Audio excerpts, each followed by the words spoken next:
अस्सलाम वालेकुम। तो दोस्तों यकीनन आप तमाम दोस्त बहुत अच्छे होंगे और डेवलपमेंट का वेट कर रहे होंगे। तो आज भी कुछ डेवलपमेंट मौजूद हैं, 4 मेरे ख्याल से ये डेवलपमेंट होंगी जो कि आज की वीडियो के अंदर मैं आपसे शेयर करने जा रहा हूँ। पहली डेवलपमेंट की तरफ दोस्तों आ जाता हूँ। एक टॉप लेवल की मीटिंग हुई है और ये टॉप लेवल की मीटिंग हुई है सिंध के अंदर। इस सिंध के अंदर जो मीटिंग हुई है इसके अंदर फेडरल, प्रोविंशियल और आर्मी ऑफिशल्स की जानिब से शिरकत की गई है। अब ये क्योंकि सिंध के मतलब है और सिंध के अंदर आपको पता है कि स्पेशली कराची, अगर कराची को लेकर देखा जाए तो 3-4 आप कह सकती हैं कि ऑफिशल्स बन जाती हैं वहाँ, जो कि मुख्तलिफ जगह मुख्तलिफ काम करते हुए नज़र आती हैं। जैसा कि सिंध गवर्नमेंट खुद एक कैंडिडेट बन जाती है, फेडरल भी कैंडिडेट बन जाती है सिंध के कराची के, और आर्मी भी बन जाती है। तो इसलिए इन सब के ऑफिशल्स को लिया गया, एक मीटिंग की गई। ये मीटिंग थी कराची और सिंध के मसाइल को लेकर, और यहाँ ये डिसाइड किया गया है कि सिंध गवर्नमेंट को ये चाहिए कि कुछ ऑटोनोमस एजेंसीज़ को क्रिएट किया जाए, बनाया जाए। ये ऑटोनोमस एजेंसीज़ का काम ये होगा कि सिटी के मुख्तलिफ मसाइल को हल करे। जैसा कि इसमें अगर वेस्ट मैनेजमेंट को लेकर देखा जाए तो इसके लिए एक अलग से ऑटोनोमस एजेंसी होनी चाहिए।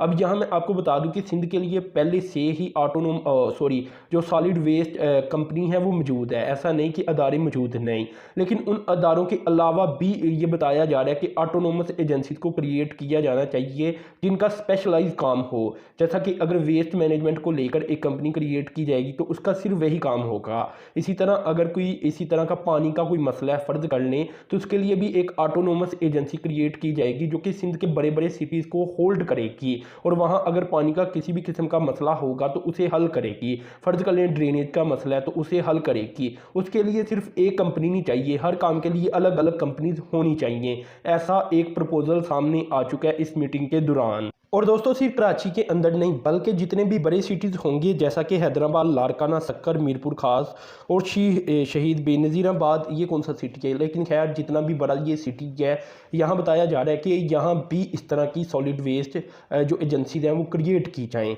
अब इसके अलावा यहाँ ये भी मैं आपको बताना चाहूँगा कि बिल्डिंग्स कंट्रोल को लेकर भी ये बताया जा रहा है कि एक अलग अलग सी एजेंसीज होनी चाहिए, हर शहर की अपनी अपनी। जैसा कि बिल्डिंग कंट्रोल का मैं आपको बता दूं, आपको पता है कि कराची के अंदर बहुत सारी बिल्डिंग ऐसी हैं जो ऐसा लगता है कि गिर रही हैं या बहुत पुरानी हो चुकी हैं। तो बस उन्हें भी लेकर ऐसा बताया जा रहा है कि कुछ ना कुछ करना चाहिए और इस तरह की एजेंसीज को क्रिएट करना चाहिए ताकि कराची के मसलों का हल निकल सके।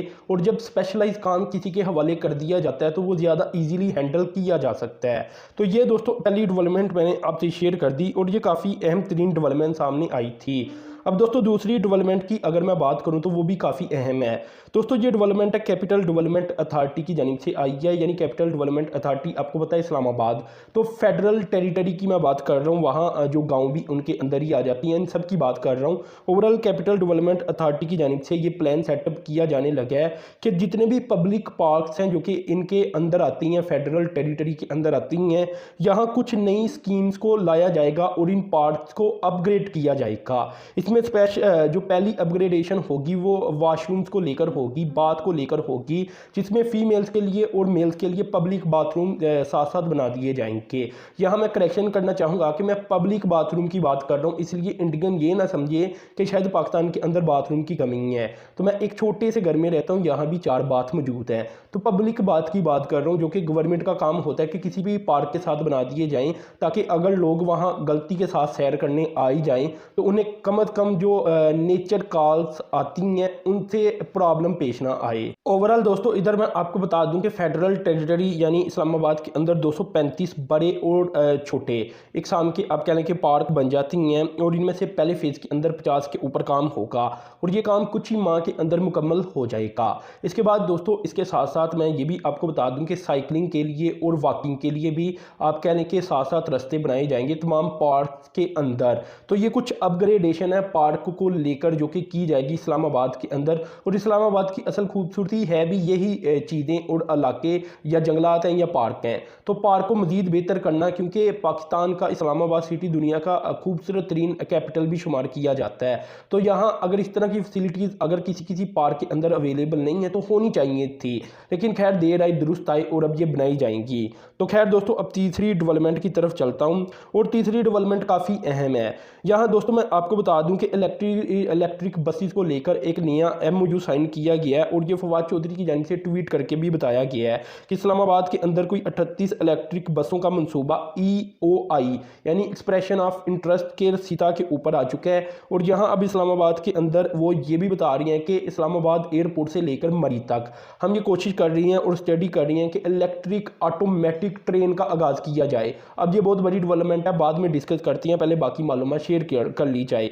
अब दोस्तों ये एक जर्मन कंपनी है जो कि इलेक्ट्रिक बसेस पाकिस्तान के अंदर बनाएगी और ये स्टेप वाइज करेगी। पहले वो पाकिस्तान के अंदर इलेक्ट्रिक बसेस को लेकर आएगी, इसके बाद वो फैक्ट्री लगाएगी, फैक्ट्री लगाने के बाद वो चलाएगी इस फैक्ट्री को, और बाद में एंड वाला जो स्टेप होगा वो पाकिस्तान में टेक्नोलॉजी भी ट्रांसफ़र करेगी। तो ये एक मुआहदा तय किया जा चुका है पाकिस्तान और जर्मनी कंपनी के दरमियान। इसके अलावा दोस्तों इसी के तहत जैसा कि मैंने आपको पीछे बताया था कि मोटरवेज के ऊपर इलेक्ट्रिक स्टेशन बना दिए जाएंगे, चार्जिंग स्टेशन होंगे ये गाड़ियों को चार्ज करने के लिए। तो इस तरह के काम किए जा रही हैं और ये कुछ ही 6 माह तक कुछ ना कुछ हमें नज़र आना शुरू हो जाएगा, रिजल्ट सामने आ जाएंगे। और जहाँ तक इस्लामाबाद के अंदर बसेस की बात की जा रही है, ये शायद दिसंबर के एंड तक हमें नज़र आ जाए सब कुछ।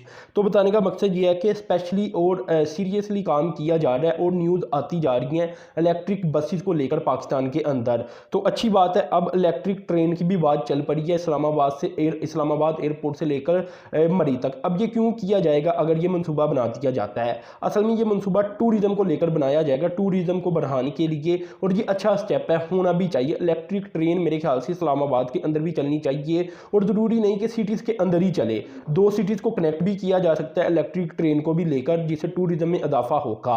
और अगर पाकिस्तान चाइना की मदद से ये ट्रेन इलेक्ट्रिक ट्रेन की बात कर रहा हूँ, अगर हमालिका और कराकरम और को हिंदूकश रेंज के अंदर ले जाए यानी शुमाली इलाका जात की तरफ, तो फिर तो क्या ही बात है। फिर तो आप कह लें कि खूबसूरती के साथ साथ ऐसी टूरिज्म पाकिस्तान के अंदर आएगी कि आप सोचें ही मत, क्योंकि ये दुनिया के खूबसूरत तरीन वादी हैं। यहाँ पहुँचना हर किसी की ख्वाहिश है मोटरवेज बनने के साथ, और इसके बाद अगर इस किस्म की ट्रेन चल पड़ती है फिर तो यहाँ तक एक्सेस बहुत ईजीली हो जाएगी और सस्ती भी होगी।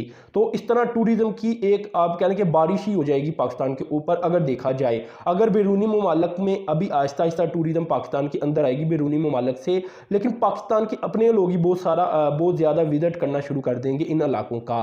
खैर अच्छी डेवलपमेंट है, अगर डिस्कशन छिड़ जाए या अगर स्टडी का आगाज़ हो जाए तो ये बात याद रखें कि फिर प्रेशर बढ़ता चला जाता है गवर्नमेंट के ऊपर कि भाई ये भी प्रोजेक्ट बनाएं, ये भी बनाएं, ये भी बनाएं। तो खैर ये डिस्कशन छिड़ना और स्टडी का आगाज़ होना एक अच्छी बात थी। अब दोस्तों लास्ट डेवलपमेंट की तरफ आ जाता हूँ और ये डेवलपमेंट है डैम्स को लेकर। तो 7 मजीद छोटे डैम्स KPK के अंदर मुकम्मल हो चुके हैं और इनके ऊपर लागत आई है 2.6 अरब रुपया। KPK और बलूचिस्तान के अंदर मैंने बताया था ना कि छोटे छोटे डैम्स बना दिए जाती हैं जो ओवरऑल शायद पूरे पाकिस्तान के लिए तो छोटे हों, लेकिन उन इलाकों की तरक्की के लिए बहुत बड़े होती हैं जहाँ ये बनाए जाएँ। तो इलाकों की तरक्की के लिए इस तरह के डैम ज़रूरी होते हैं, क्योंकि एग्रीकल्चर के लिए पानी चाहिए, इसके अलावा स्टोरेज के लिए पानी चाहिए, पानी की सतह को बुलंद करने के लिए पानी चाहिए, वगैरह वगैरह। इसके अलावा आपको और भी इसके मकासद होती है नहरी निज़ाम के लिए भी, लेकिन वो KPK के अंदर नहीं होते, वो बलूचिस्तान के अंदर होते हैं, क्योंकि KPK की ज़मीन इस तरह की है कि वहाँ नहरें नहीं खोदी जा सकती, पंजाब के अंदर खोदी जाती हैं या बलूचिस्तान सिंध के अंदर। इसके अलावा दोस्तों ये 11,710 एकड़ ज़मीन का इससे फ़ायदा होने जा रहा है इस प्रोजेक्ट के जरिए, जो 7 डैम्स मुकम्मल हो चुकी हैं। और इसके अलावा 21,694 एकड़ फीट पानी ज़खीरा करने की सलाहियत में इजाफा हो चुका है।